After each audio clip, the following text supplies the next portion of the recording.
Sérgio Moro pediu hoje demissão do Ministério da Justiça e da Segurança Pública. A interferência na Polícia Federal e a preocupação do presidente Jair Bolsonaro com algumas investigações foram os principais pontos apontados por ele para deixar o cargo. A gota d'água para a saída de Sérgio Moro, ventilada nos bastidores desde ontem, foi a exoneração do diretor da Polícia Federal, Maurício Valeixo, publicada hoje no Diário Oficial, sem explicações por parte de Jair Bolsonaro. Eu fiquei sabendo pelo Diário Oficial, pela madrugada. Eu não assinei esse decreto. Vi que depois a SECOM afirmou que houve essa exoneração a pedido, mas isso, de fato, não é verdadeiro.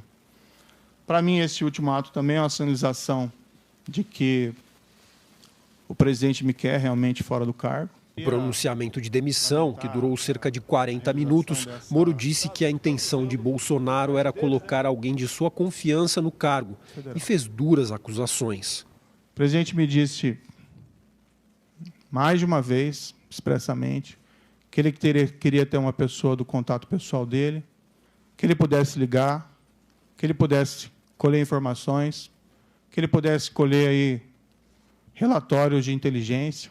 Falei ao presidente que seria uma interferência política, ele disse que seria mesmo. E disse ter tentado negociar com Bolsonaro a troca no comando da PF com a indicação de um nome técnico. O que eu sempre disse ao presidente? Presidente, eu não tenho nenhum problema em trocar o diretor-geral da Polícia Federal, mas eu preciso de uma causa. E uma causa normalmente relacionada a uma insuficiência de desempenho, um erro grave. E, no entanto, o que eu vi durante todo esse período, e até pelo histórico do próprio diretor-geral, que é um trabalho bem feito. O ex-ministro reconheceu que houve autonomia da corporação durante as investigações da Lava Jato, deflagrada em 2014, durante o governo de Dilma Rousseff. É certo que o governo da época tinha inúmeros defeitos, aqueles crimes gigantescos de corrupção que aconteceram naquela época, mas foi fundamental a manutenção da autonomia da PF, para que fosse possível realizar esse trabalho. Moro disse que os problemas com o presidente começaram no segundo semestre do ano passado, na mesma época em que o filho, o senador Flávio Bolsonaro, começou a ser investigado por suspeita de uso da chamada rachadinha na Assembleia Legislativa do Rio de Janeiro, quando era deputado estadual. Passou a haver uma insistência do presidente da troca do comando da Polícia Federal. E garantiu que, quando aceitou o cargo, teria autonomia para montar e manter a equipe, inclusive da Polícia Federal e Polícia Rodoviária Federal. Foi-me prometido, na ocasião, carta branca para nomear todos os assessores, inclusive desses órgãos. Moro negou que teria condicionado sua ida para o Ministério a uma indicação futura para o Supremo Tribunal Federal. Segundo ele, fez uma única condição. Pedi apenas, já que nós íamos ser firmes contra a criminalidade, especialmente a criminalidade organizada, que é muito poderosa, que se algo me acontecesse, pedi que a minha família não ficasse desamparada sem uma pensão.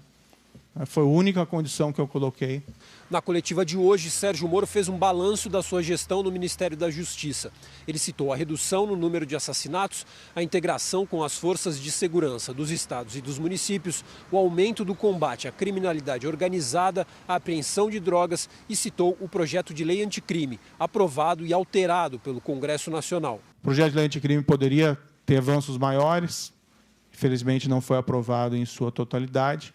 Ao se despedir, deu sinal de estar disposto a se manter na vida pública. Quero dizer que, independentemente de onde eu esteja, eu sempre vou estar à disposição do país para ajudar, quer fazer a coisa certa, sempre. Depois da fala de Moro, o Procurador-Geral da República, Augusto Aras, solicitou ao Supremo Tribunal Federal a abertura de um inquérito para apurar as declarações feitas pelo ex-ministro. Aras quer apurar crimes como falsidade ideológica, coação, prevaricação, obstrução de justiça, corrupção passiva, denunciação caluniosa e crime contra a honra do presidente da República. A Aras quer que Moro apresente documentação sobre os eventos citados durante o pronunciamento. Boa noite, doutora Tamé. Obrigada pela presença. Boa noite a todos. Boa noite. Boa noite. Doutora Tamé, Alexandre Ramagem, atual diretor da ABIN, deve ser o indicado para a direção da Polícia Federal, pelas suas informações? Então, eu não tenho nada oficial, mas algumas informações, já conversei com alguns delegados e parece que será esse o nome, sim, que vai ser indicado para o cargo de diretor-geral, né? E qual é o sentimento na Polícia Federal diante dessas mudanças e das revelações do ex-ministro Sérgio Moro? Então, como eu falei, eu conversei com alguns integrantes da Polícia Federal. De fato, essa mudança ela traz muita instabilidade, uma instabilidade jurídica, porque quando tem essa alteração do diretor-geral da Polícia Federal, não é só o diretor que vai ser alterado, ele poderá alterar todos os superintendentes. Em cada estado tem um superintendente, então é natural que o próximo diretor venha a nomear outras pessoas de sua confiança. E, além disso, esses superintendentes poderão mexer nas chefias de cada delegacia de Polícia Federal. Aqui em São Paulo existem várias delegacias especializadas no combate à corrupção, ao meio ambiente, à fazenda pública. Então, essa troca não é saudável para o andamento das investigações e do trabalho da Polícia Federal e também do Ministério Público Federal, porque a Operação Lava Jato demonstrou que essa atuação em conjunto das instituições teve muito êxito, né? Então, a Polícia Federal, eles são um braço armado do Estado. A polícia serve ao Estado, não serve ao governo. Então, a polícia não poderá aceitar qualquer tipo de interferência indevida, seja do próximo diretor-geral ou até mesmo do presidente da República. Então, a polícia tem que cumprir a lei e a Constituição. Justamente, um presidente tentar ter acesso a inquéritos da Polícia Federal pode representar crime de responsabilidade? Sim, poderá caracterizar o crime de responsabilidade e outros crimes comuns também, né, como a advocacia administrativa, uma prevaricação, obstrução da justiça. Então, a Polícia Federal, embora o chefe final seja o ministro da Justiça e, por fim, o presidente da República, que está acima de todos, não significa que o presidente poderá interferir em qualquer tipo de investigação e nem no trabalho da Polícia Federal. Então, caso haja uma interferência indevida, a pessoa poderá sim ser responsabilizada. Ninguém está acima da lei e muito menos o presidente da República. Senes, em meio a uma pandemia que o Brasil está contando diariamente o número de mortos, você vê a possibilidade de um processo de impeachment tomar corpo, ganhar corpo e avançar no Congresso? Olha, eu acho que a questão do impeachment, ela já está colocada há um tempo, né? Por N comportamentos do presidente nos últimos tempos. Mas a minha impressão é que o impeachment é um processo tão demorado, tão desgastante, não para o país como uma maneira geral, para o sistema político, para a economia. Você basicamente congela todas as decisões estratégicas do país, né? Eu acho que a ideia do impeachment ele vai ser utilizado em última instância, né? Eu acho que a tentativa agora, nesse momento, principalmente do grupo que está mais em torno do Bolsonaro, vai tentar acalmar um pouco essa crise, baixar um pouco a fervura. Eu acho que, principalmente, o papel aí dos militares que estão nos cargos em torno do Bolsonaro, com destaque para o ministro Braga Neto, vai ser tentar baixar um pouco essa fervura, porque, no fundo, não tem uma solução de baixo custo. Como você comentou, a gente está no meio, na verdade, de uma tripla crise. Uma crise de saúde, óbvio, nós não chegamos no ápice dessa crise ainda, vai ter problemas ainda, mais um mês e meio pelo menos. Nós estamos numa crise econômica grave e estamos numa crise política. Então, assim, não dá para você fazer, no meio de 3 crises simultâneas, ainda um processo de movimento para tirar um presidente, etc. A minha impressão é que nesse primeiro momento vai se tentar uma acomodação e depois pensar numa renúncia, no impeachment um pouco mais para frente. O pedido de demissão de Sérgio Moro gerou grande repercussão e não apenas no meio político. Muitos avaliaram a saída de Moro da pasta da Justiça como um golpe no combate à corrupção. Logo após Sérgio Moro anunciar a demissão, várias cidades do Brasil registraram panelaços.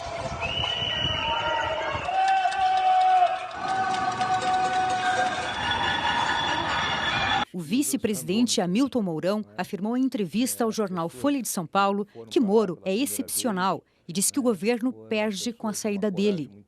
O Em entrevista ao programa Timeline Gaúcha, o ministro do Supremo Tribunal Federal, Marco Aurélio Mello, elogiou Moro e disse ver com gravidade a situação. Vejo um quadro muito grave e um quadro que gera perplexidade e que vem confirmar o que eu disse em um seminário de verão na Universidade de Coimbra, quando, encerrando esse seminário, tive que discorrer sobre a tendência de se eleger populista de direita, uma tendência mundial.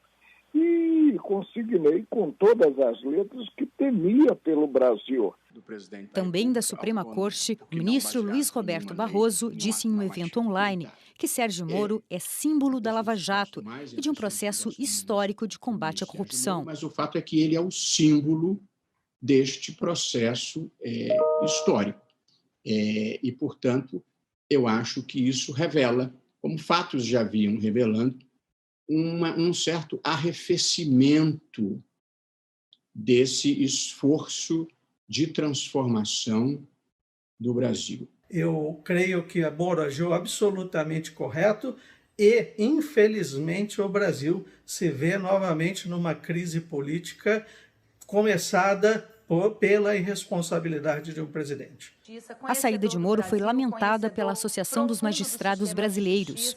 A AMB, maior entidade representativa da magistratura nacional, lamenta a saída do ministro Sérgio Moro, que teve uma atuação absolutamente responsável. O ministro Sérgio Moro, nesta manhã, mais uma vez resgatou a honra e a dignidade da cidadania brasileira, mostrando o seu caráter e a sua coragem de revelar todos os fatos gravíssimos que levaram à sua demissão.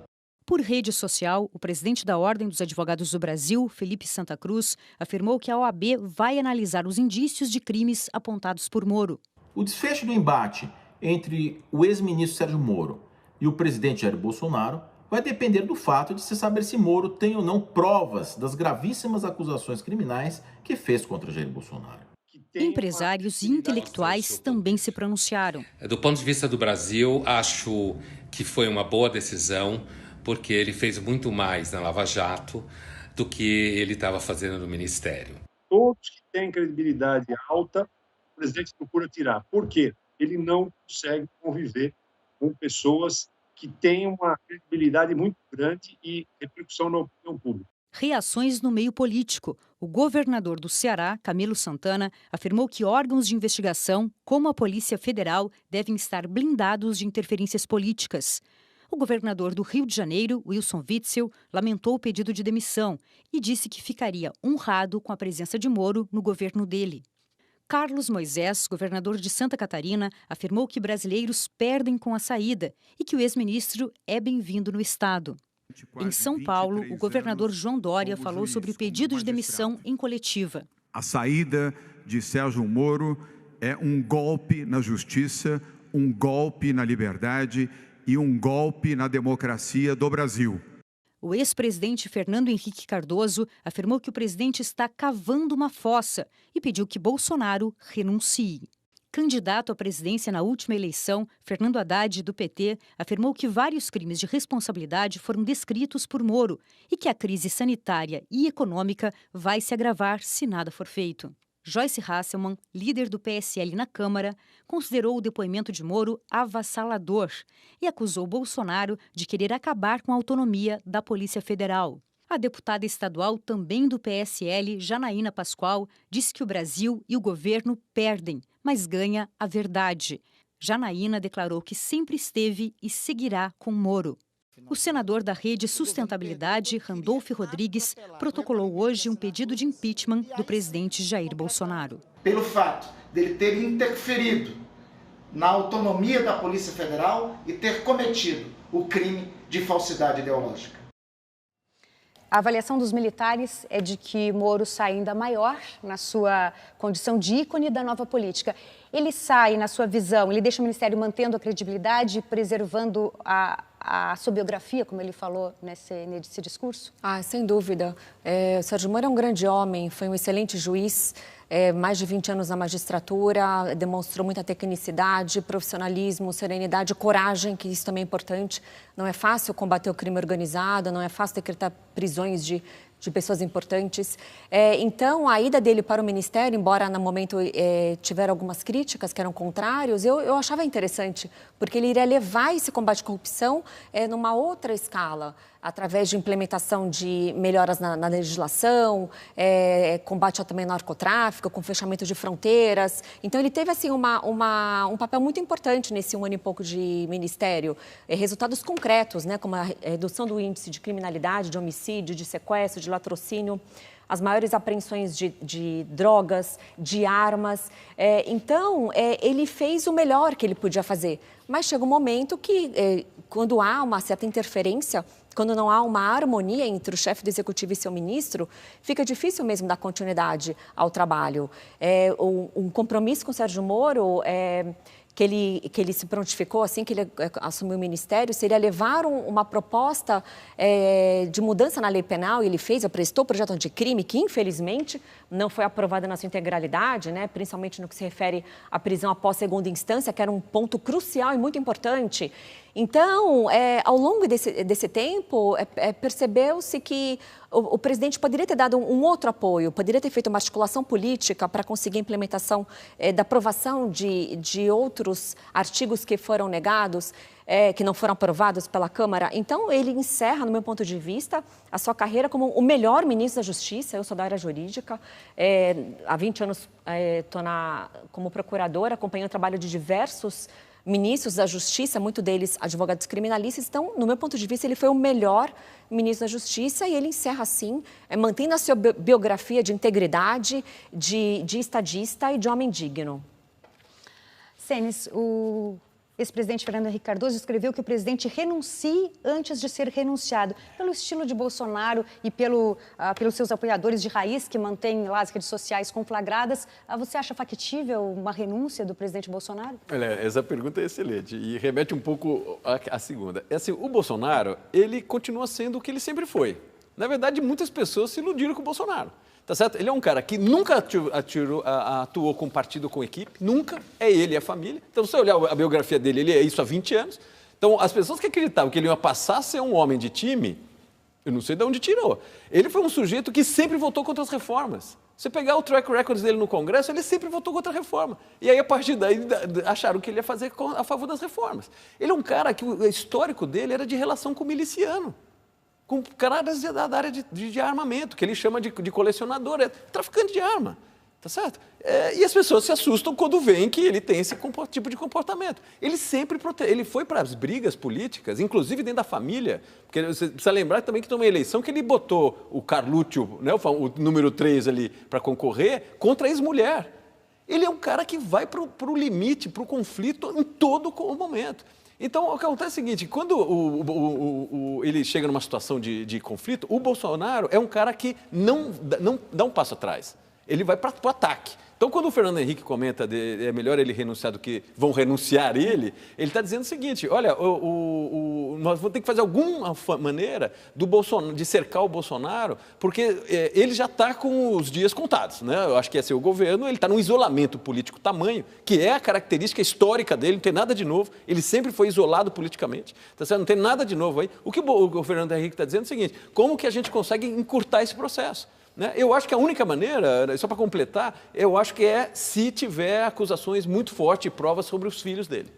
É a única coisa que ele pode abrir mão desse mandato dele, que é essa coisa meio fanática que ele tem, de que tem uma missão, ele se vitimiza toda hora, todo mundo é contra ele, né? A imprensa.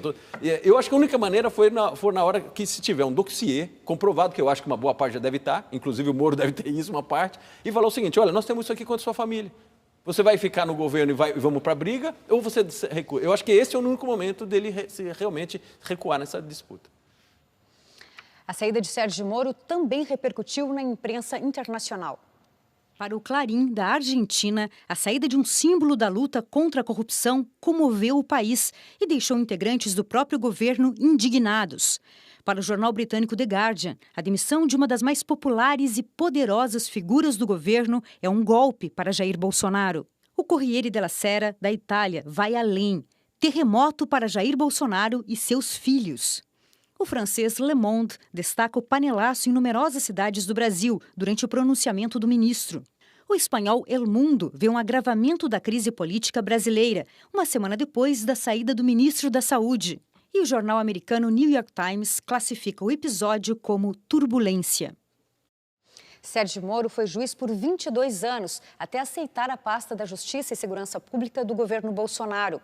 O ex-ministro da Justiça se projetou com a Operação Lava Jato. Sérgio Fernando Moro se especializou em crimes financeiros, se tornou juiz e atuou na investigação do caso Banestado e como auxiliar da ministra Rosa Weber no julgamento do Mensalão. Se tornou titular da 13ª Vara Federal de Curitiba e acabou responsável, em primeira instância, pelos processos de uma operação que abalaria a estrutura política do país, a Lava Jato. Durante sua atuação, 140 pessoas foram condenadas por corrupção, lavagem de dinheiro, organização criminosa e outros crimes. Entre os sentenciados, doleiros, empreiteiros, empresários, diretores da Petrobras e políticos, como o ex-presidente da Câmara, Eduardo Cunha, e o ex-presidente Luiz Inácio Lula da Silva. No auge da Lava Jato, Moro ganhou projeção dentro e fora do país. A revista Time chegou a listar o então juiz entre as 100 pessoas mais influentes do mundo. Mas ele teve sua atuação questionada quando divulgou o grampo telefônico de uma conversa entre então presidente Dilma Rousseff e Lula, que iria assumir a Casa Civil. A gravação foi considerada sem validade jurídica pelo STF. Logo depois das eleições, Moro pediu exoneração do cargo de juiz federal para desembarcar na esplanada dos ministérios. Aceitou o convite do recém-eleito Jair Bolsonaro para assumir a pasta da Justiça e da Segurança Pública. O convite veio junto a falas de uma indicação de Moro a uma futura vaga no Supremo Tribunal Federal. No governo, Moro fez ações de combate ao narcotráfico e transferência de presos e chefes de facções ligados ao crime organizado. Apostou no pacote anticrime como grande marca de sua gestão, prevendo prisão em segunda instância e o excludente de ilicitude. Mas a proposta acabou desfigurada no Congresso. Moro teve que lidar com uma grande crise envolvendo sua imagem pública quando mensagens atribuídas a ele no aplicativo de mensagens Telegram foram divulgados pelo site The Intercept Brasil, que questionavam a imparcialidade dele enquanto juiz federal.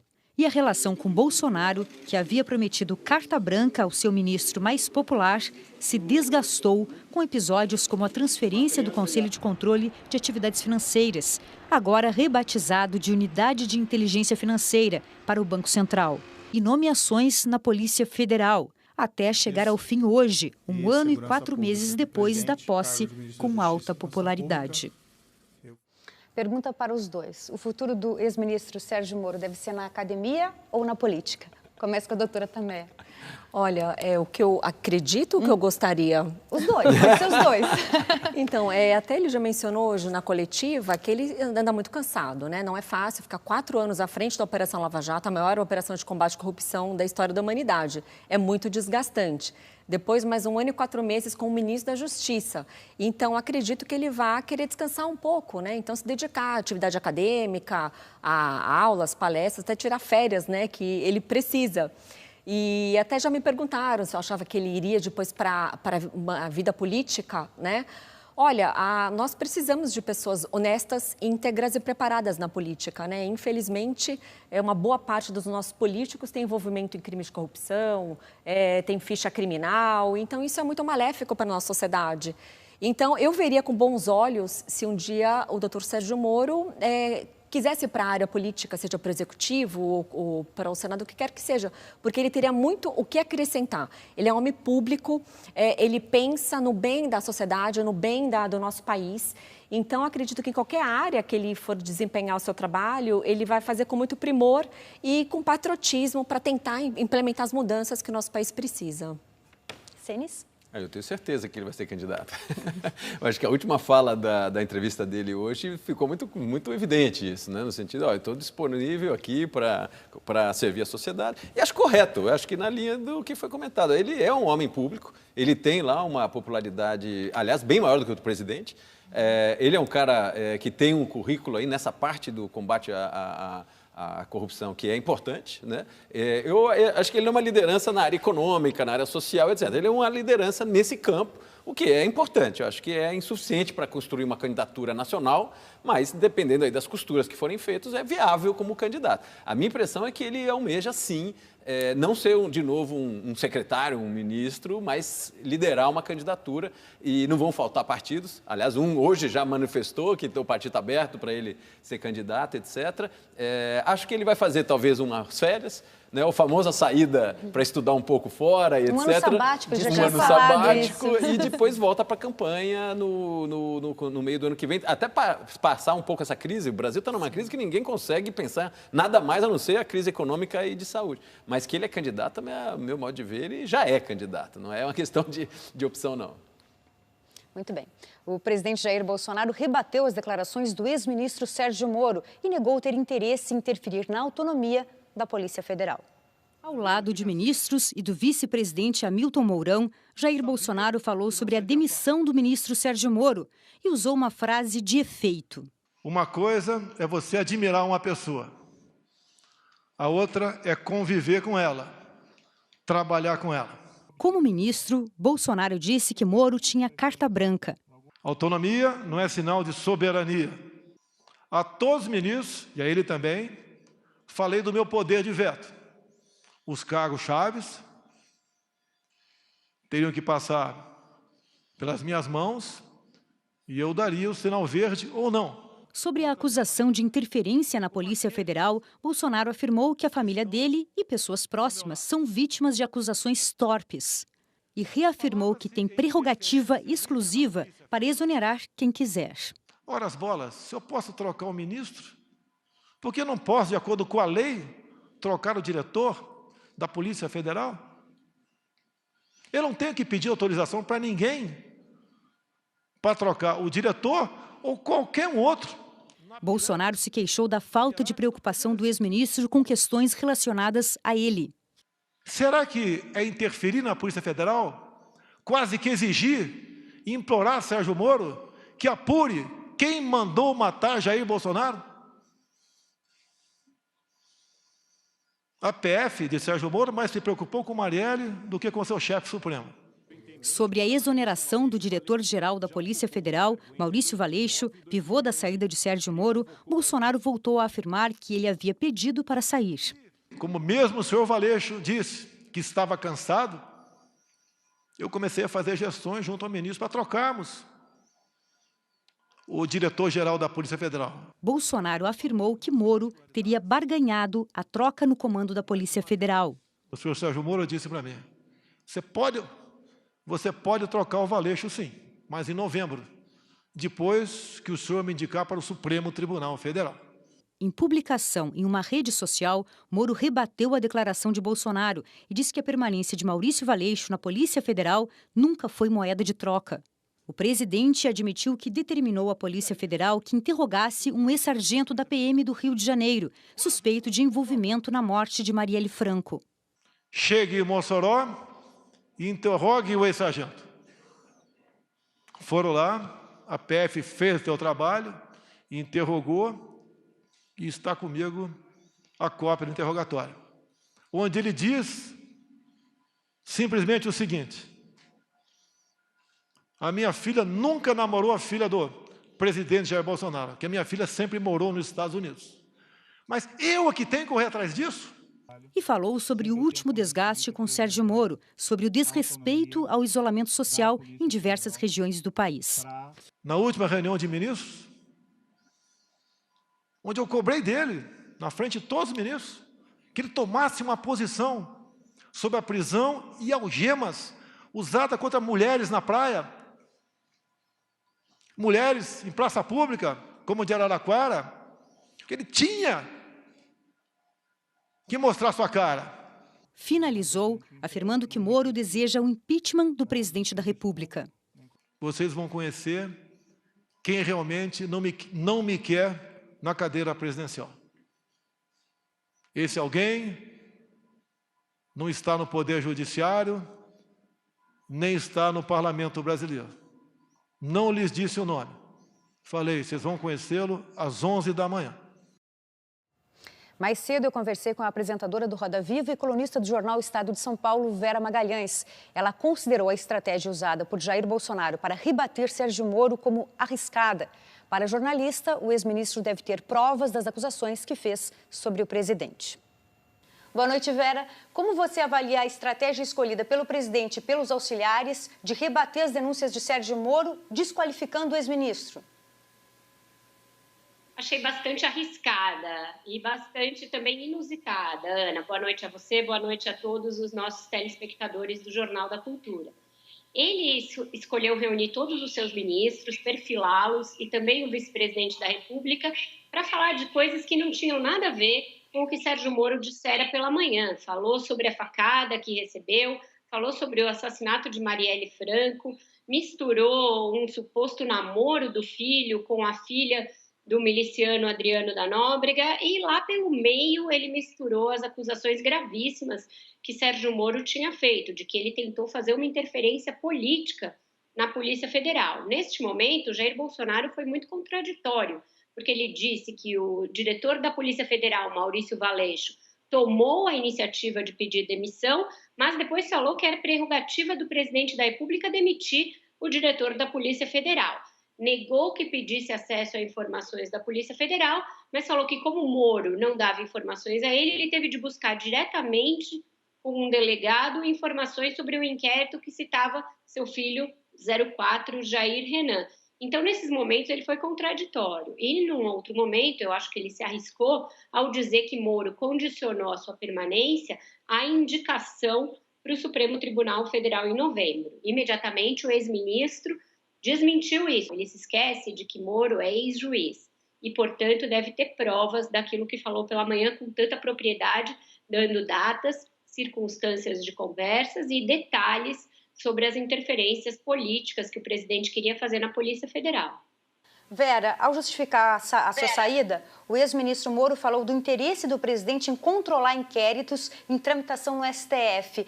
A suspeita de que esse movimento do presidente teria sido para justamente blindar a família dele. Exatamente, Ana. E isso é a coisa mais grave de tudo aquilo que Sérgio Moro falou. O que nós sabemos sobre esses inquéritos? Existe um aberto desde o ano passado no Supremo Tribunal Federal, que tem o ministro Alexandre de Moraes como relator e que já está bastante avançado em detectar financiadores e responsáveis pela rede de fake news do bolsonarismo. Esse é o inquérito que atordoa a família Bolsonaro. A gravidade é tamanha que até o Procurador-Geral da República, Augusto Aras, pediu uma nova investigação sobre as acusações de Moro. Os inquéritos que já estão abertos seguem em andamento e não vai adiantar nada Bolsonaro designar um novo diretor-geral para a Polícia Federal na expectativa de controlar esses inquéritos. Por quê? Porque como eles são presididos por um ministro do Supremo, as provas ficam fisicamente dentro do Supremo. Então elas já estão com o ministro Alexandre de Moraes. O tiro vai ter saído pela culatra, porque Bolsonaro não vai conseguir controlar esse inquérito, arrumou um adversário para 2022 chamado Sérgio Moro, que é muito mais popular que ele, e acabou criando mais confusão em meio à pandemia do novo coronavírus. Ana. Muito obrigada, Vera. Uma ótima noite para você. Para você também, Ana. Um ótimo jornal.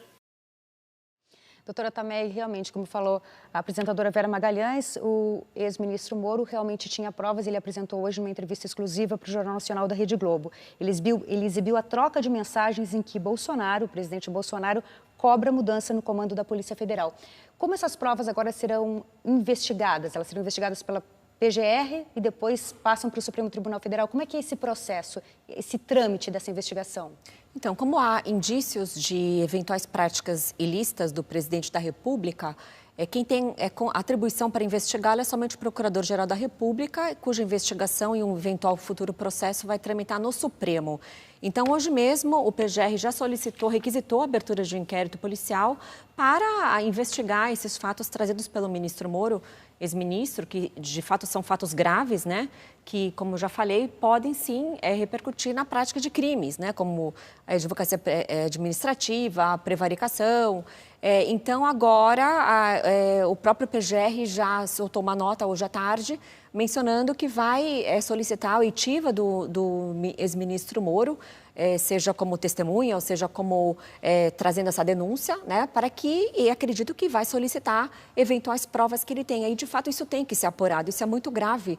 Não é porque o presidente da República que ele é superior a todas as instituições e todos têm que prestar contas a ele. Isso não pode acontecer. Então, por isso que é importante que seja apurado, que eventuais provas sejam analisadas e que as providências jurídicas depois sejam tomadas. Quais seriam as providências jurídicas, se forem comprovadas as provas? Então, caso o Procurador-Geral da República constate que houve a prática de um crime comum, ou um crime praticado no exercício da função pública, porque o presidente da República ele tem uma certa imunidade. Crimes comuns que não têm relação com o mandato ficam suspensas as investigações. Ele só poderia ser processado após o mandato. Agora, se for constatado a prática de crimes relacionados ao mandato, e pelo que parece foi eventuais crimes supostamente praticados como presidente da República para interferir em outras instituições, então já poderia sim, caso provado, ser aberto um processo penal para incriminar essas condutas. Doutora Tameia, como a senhora avalia a afirmação do presidente no discurso dele, no pronunciamento, de que todo dia tem que ter um relatório da Polícia Federal para ele ler e saber o que está acontecendo? Não, isso não tem qualquer tipo de razoabilidade, né? Por mais que ele seja o chefe final da Polícia Federal, a Polícia Federal não presta contas a ele, a Polícia Federal tem que ser autônoma, tem que conduzir as investigações com autonomia para apurar os crimes, independente de quem seja o autor desses crimes. Então, isso não existe. Vivemos uma democracia, somente em governos ditatoriais, que a polícia tem que prestar conta de tudo o que tem que ser feito. Tanto o presidente da República como o próprio ministro da Justiça, ele não tem como acompanhar diariamente, nem pode acompanhar as investigações. Mesmo o ministro sendo chefe da Polícia Federal. Quem participa de uma investigação é apenas o delegado ou os delegados do caso e aqueles agentes da polícia. Quando tem uma participação do Ministério Público, só aquele procurador da República, mas ninguém pode saber. Ainda mais quando é uma investigação sigilosa, importante, que envolve alta criminalidade. Então, não tem a menor razoabilidade esse intuito de ter acesso a relatórios semanais ou diários. Interessante, doutora Tameia, montar um paralelo entre a estratégia do presidente Bolsonaro contra o ex-ministro Sérgio Moro, porque ela é praticamente a mesma estratégia do ex-presidente Lula, de desqualificar o acusador, não se defender. Exatamente. Quando não há como acusar alguém, e na minha opinião o Sérgio Moro reúne uma série de qualificativos, é difícil trazer algo que o denigra, é normal usar essa tática, né? Então o presidente disse, quando ele anunciou no seu Twitter que ele ia fazer um pronunciamento, que ele ia trazer as verdades, né? Que ia mostrar o que de fato foi mentira, ele não se contrapôs ao que foi dito pelo ministro. Ele não disse que é a pergunta mais importante, que o próprio ministro fez essa pergunta, e todos nós temos essa dúvida, por que o presidente queria substituir o doutor Valeixo da Direção-Geral da Polícia Federal? Não foi dito isso. Ele poderia, a lei o autoriza, agora tem que ter um motivo, tem que ter uma harmonia com o ministro. Então, essas acusações aleatórias, sem algo pontual e sem provas, caem por terra. Cenis, o discurso do presidente Bolsonaro a favor da Lava Jato e contra a corrupção perde força, fica enfraquecido com a saída do ministro, agora ex-ministro Moro, e também com as denúncias do ministro nesse discurso de despedida? Eu acho que certamente. Eu acho que foi bem lembrado, né? Não é a primeira vez que teve uma intervenção do Bolsonaro na ação do Moro, né? A gente estava lembrando aqui, né, no intervalo, teve a questão do COAF, né? O COAF é um órgão que ocupou na Lava Jato um papel fundamental, porque eram as investigações que, no campo financeiro, como é que você vai atrás do dinheiro quando tem todo esse esquema de lavagem de dinheiro, vai para o exterior, volta e etc. Você precisa de um órgão que faça essa investigação. O COAF estava chegando perto, os relatórios do COAF estavam chegando perto das investigações com relação ao filho dele. O Bolsonaro fez uma ação aí e tirou do Ministério do Moro e botou na economia. Assim, se poderia estar na economia ou na justiça, a gente pode discutir, mas o momento no qual ele fez isso estava vinculado a um processo de investigação na família. E depois ele teve todo aquele movimento na Polícia Federal do Rio, onde ele tentou também demover o delegado da Polícia Federal do Rio, que também estava vinculado às investigações da família dele. Então, assim, o que está acontecendo no movimento, obviamente, a Lava Jato estava envolvendo, ia atrás de um esquema de corrupção que foi montado no governo PT. Então, o Bolsonaro ele tem outros problemas de justiça. Acho que essa ligação com os milicianos, a família precisa explicar, e outras tantas questões. Mas no problema não era então o Lava Jato, o problema dele é que ele estava criando um problema, um esquema paralelo de investigação dele e dos familiares dele, que ele não tolerava que tivesse autonomia os órgãos que têm competência para isso. Então, ele desacredita, obviamente, o que parecia ele ter uma certa fé no que foi a Lava Jato. Ele não acredita nessa autonomia, por exemplo, dos órgãos de investigação. Ele está claro que ele não acredita, quando trata da família ou dos interesses dele. Talvez para terceiros pode ser que ele defenda, mas não para ele. Então, eu acho que desacredita, certamente.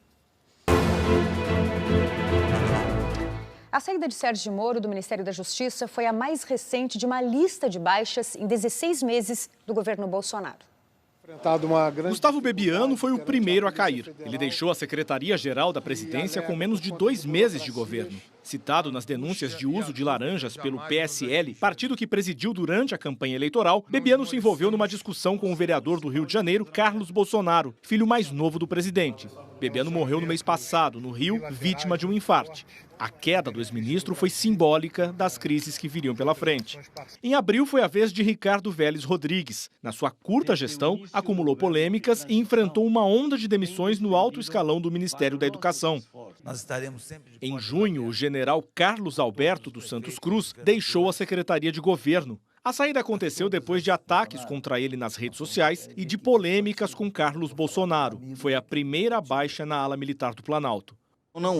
Outras saídas da equipe foram menos traumáticas. Há 2 meses, Gustavo Canuto deixou o Ministério do Desenvolvimento Regional e Osmar Terra saiu da pasta da Cidadania. No segundo escalão, cargos importantes também foram mexidos. Saíram Ribeiro de Freitas, da FUNAI, Juarez da Cunha, dos Correios, Joaquim Levi, do BNDES, Ricardo Galvão, do INPE e Marcos Sintra, da Receita Federal. Eu deixo o Ministério da Saúde em 3... A queda mais recente causou desgastes no governo. Luiz Henrique Mandetta deixou o comando da saúde por discordar das orientações de Bolsonaro a respeito do combate ao novo coronavírus. Não, são visões diferentes do mesmo problema. A sequência de demissões em tão pouco tempo de governo fez os olhos se voltarem agora para Paulo Guedes. Há algum tempo, o todo-poderoso ministro da Economia vem sendo deixado de lado pelo presidente. Hoje pela manhã, Guedes cancelou a participação num evento online promovido por um banco. Na quarta-feira, ele não esteve no lançamento do programa Pro Brasil, focado na recuperação da economia pós-pandemia. Com o anúncio da saída de Sérgio Moro, os investidores do mercado financeiro passaram a temer pelo futuro de outro ministro, o da Economia, Paulo Guedes. O estresse ficou evidente ao longo do dia. O dólar comercial disparou, bateu em R$ 5,74 no momento mais tenso desta sexta-feira. A Bolsa de Valores chegou a flertar com uma queda de 10%, o que acionaria o chamado Circuit Breaker, o mecanismo que interrompe os negócios. Não bastasse a pandemia, agora novas mudanças na política interna se somaram ao cenário de incertezas, atingindo em cheio a já combalida economia. Desta vez, foi a saída de Sérgio Moro do Ministério da Justiça. O comportamento do dólar foi um dos retratos do clima de apreensão. O comercial cedeu um pouco na largada, mas passou a subir, atingindo no pico R$ 5,74. A partir daí, cedeu um pouco, mas acabou fechando com um novo recorde a R$ 5,66. O Banco Central precisou intervir novamente. Na semana, a moeda americana acumulou alta de 8%, o maior ganho semanal desde a crise financeira, há mais de 11 anos. O que a gente vê agora é um presidente da República que estava tentando forçar para fora o superintendente da Polícia Federal, levou à demissão do ministro da Justiça, que era visto como um dos esteios do seu governo. Então, obviamente, aprofundamos a crise política e, no momento de crise, obviamente, aí você tem impacto negativo sobre todos os preços de ativos. A Bolsa de Valores já vinha refletindo os efeitos negativos da pandemia na atividade econômica.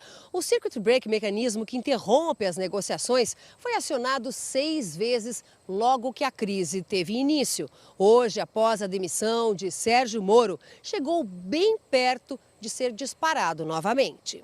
O Ibovespa, que mede o desempenho dos papéis, já abriu em queda. Caiu quase 10% no pior momento do dia. Se passasse disso, os negócios parariam por meia hora. Recuperou algum terreno, mas ainda assim encerrou a sexta-feira em queda de mais de 5%.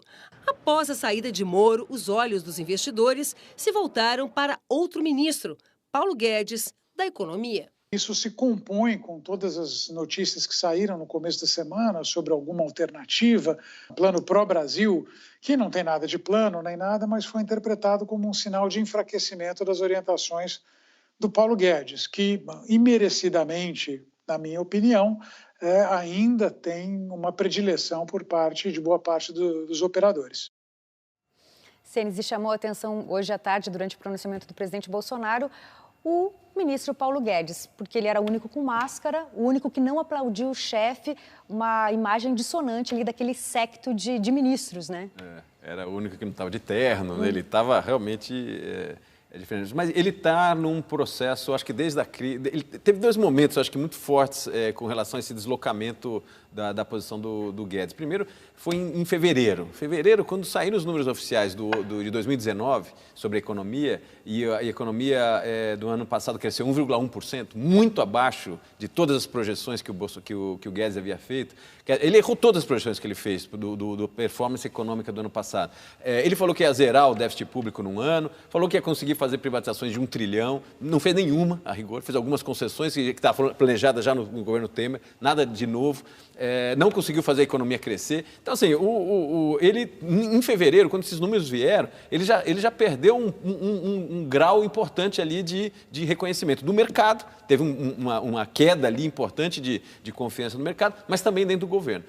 E somou-se a isso a questão de, principalmente a ala militar, vê no excesso de ortodoxia do Guedes, uma insensibilidade com relação ao que está ocorrendo no país, né, que já vinha ocorrendo, ou seja, o país crescendo com uma taxa de desemprego ainda muito alta, uma taxa de crescimento muito baixa, etc. E o Guedes não mexia naquela estratégia dele, né? A grande crítica é o seguinte, o Guedes tem uma estratégia de ajuste econômico, mas não de crescimento econômico. Estão cobrando dele uma agenda de crescimento econômico. Enfim, essa situação encontrou a crise. Agora, na crise que você precisa, aí sim, um pacote de estímulo forte, o Guedes não apresentou. Né? E aí tem todo esse problema do plano ou não plano do pró-Brasil, etc., que veio do Tarcísio, principalmente, coordenado com o Ramos e com o Braga Neto, e que teve um anúncio na área econômica sem o Guedes. Isso gerou um tremendo porque o Guedes não aprova o plano.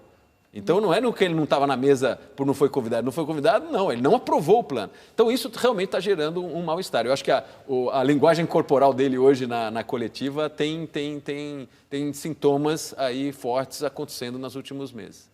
Senes, nós estamos encerrando uma semana extremamente conturbada na política, né? Começou no domingo com o discurso do presidente Bolsonaro numa manifestação contra a democracia, pró-AI-5.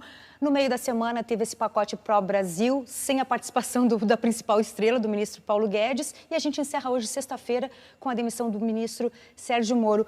Qual é o limite para essa usina de crises gerada pelo Palácio do Planalto que não tem fim? Olha, por incrível que pareça, quando você compara o desempenho econômico do Brasil nos últimos meses com o do resto do mundo, o Brasil tem tido uma das piores performances econômicas comparado com qualquer outro país. Então, nessa crise, quando você compara o que afetou o coronavírus na Bolsa de Valores, no valor da moeda, etc., do Brasil com relação a outros países, o Brasil está sempre no último. Ou seja, nós estamos vivendo uma situação onde a crise internacional está se somando à crise doméstica. Então, coloca a gente em patamares como, por exemplo, a Argentina ou a Turquia, que são países que estão em guerra ou que estão em recessão profunda. E o Brasil não precisaria estar aí. Ele está nessa condição porque nós estamos somando duas crises. A crise internacional que vem junto com o coronavírus, mais um componente doméstico, que é essa confusão, sequência de confusão que a gente está vivendo. Infelizmente, nós estamos pagando um custo acima do que a gente precisaria pagar por essa situação hoje do coronavírus.